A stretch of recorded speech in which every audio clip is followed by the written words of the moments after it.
नमस्कार दोस्तों, स्वागत है आपका मेरे YouTube channel NP the fire में। एनपी द फायर में मैं अभी जो प्रकाश डाल रहा हूँ वो रघुवंश के राजाओं, इक्ष्वाकु वंश के राजाओं पे डाल रहा हूँ। इन राजाओं में एक समानता है, सब में दान, करुणा, दया, मानवता की पराकाष्ठा है।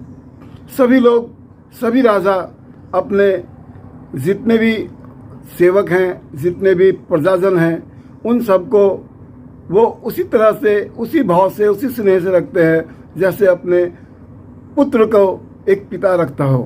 तो ये जो समानताएं हैं सभी इक्ष्वाकु वंश के, रघुवंश के राजाओं में है। तो आज मैं जो एक राजा की कहानी सुनाने जा रहा हूँ, उसकी कहानी थोड़ी छोटी है, बट उसमें जो वियोग का प्रधान है, जो एक पत्नी के प्रति समर्पण का भाव है, वो आपको कूट कूट कर देखने को मिलेगा। मैं बात कर रहा हूँ राजा दशरथ के पिता अज की। राजा अज यूँ तो पले बढ़े राजा रघु के आंगन में, प्रांगण में, तो उसका बचपन कैसा होगा सभी लोग समझ सकते हैं। बहुत ही राजसी ठाट बाट से उसका बचपन बीता। उन्होंने उत्तरी कौशल राज्य के एक राजकुमारी से स्वयंवर में, जिसका नाम इंदुमती था, इंदुमती से उन्होंने विवाह भी रचाया। और प्रजाजन ने कहा था, मुझे एक नया महान प्रतापी राजा रघु दिख रहा है अज के शक्ल में।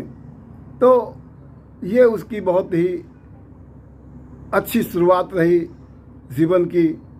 शादी किए और जैसा कि आपको मालूम है, जितने भी राजा रघुवंश के हुए, वो समय आने पर अपने पुत्रों को उत्तराधिकारी बनाकर अपने स्वयं को अपनी पत्नी के साथ वन में प्रस्थान कर जाते थे, और जो उनका बुढ़ापा होता था वो तपोवन में तप करके, यज्ञ करके वो बिताया करते थे। इसी कड़ी में राजा रघु भी राजा अज को संपूर्ण राजलक्ष्मी से लेकर सब कुछ देकर जंगल को चले गए। राजा अज भी बहुत प्रसन्न थे। उनको एक पुत्र भी हुआ।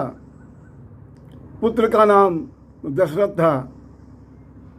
अभी दशरथ बहुत छोटा ही था, सिर्फ 8 महीने का। वो एक सरयू नदी के किनारे बाग बगीचे में टहल रहे थे, दोनों पति पत्नी। राजवाटिका थी वो।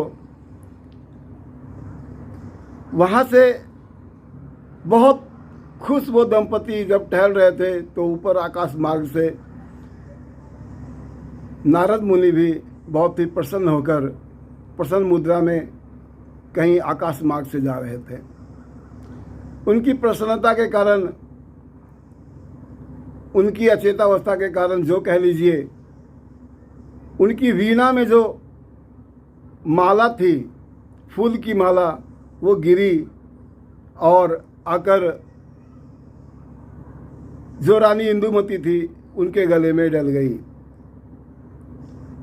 इंदुमती के गले में जैसे ही माला डली, कहते हैं इंदुमती उसी क्षण मृत्यु को प्राप्त हो गई। और राजा बहुत विलाप करने लगा। वो बहुत द्रवित हो गया। उसे समझ में नहीं आया ये क्या हुआ। तब नारद को पता लगा। वो भूलोक पे आए और उन्होंने जब कहानी सुनाया, हे राजन, जो आपकी पत्नी इंदुमती थी वो वास्तव में कोई साधारण स्त्री नहीं थी। वो तो साप के कारण मानव का रूप लेकर आई थी। वास्तव में वो स्वर्गलोक की एक अप्सरा हरिणी थी।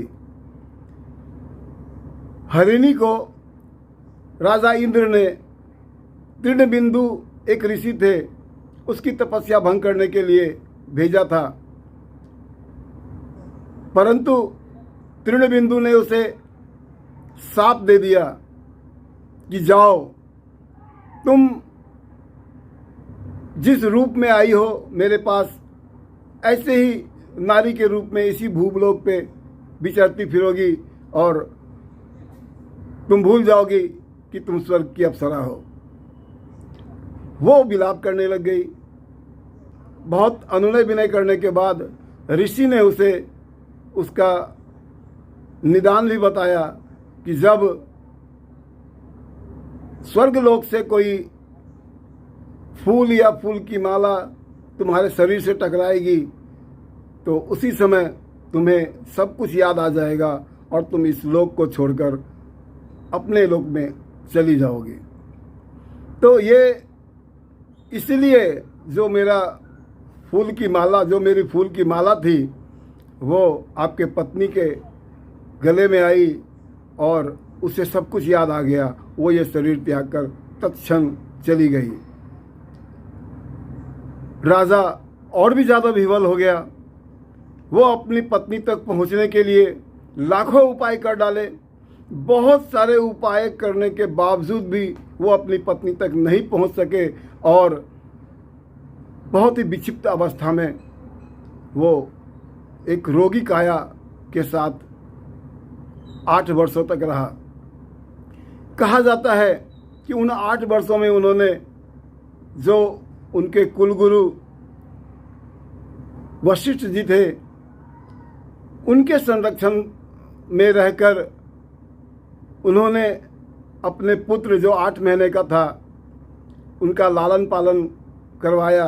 उनके लालन पालन के लिए गुरु वशिष्ठ ने मरुंधवा नाम के एक ऋषि को नियुक्त किया और राज्य के कार्यभार संभालने के लिए वहाँ के जो सबसे चतुर और विश्वसनीय, सबसे भरोसेमंद मंत्री थे जिनका नाम आर्य सुमंत था, उनको राजकाज संभालने को कहा गया।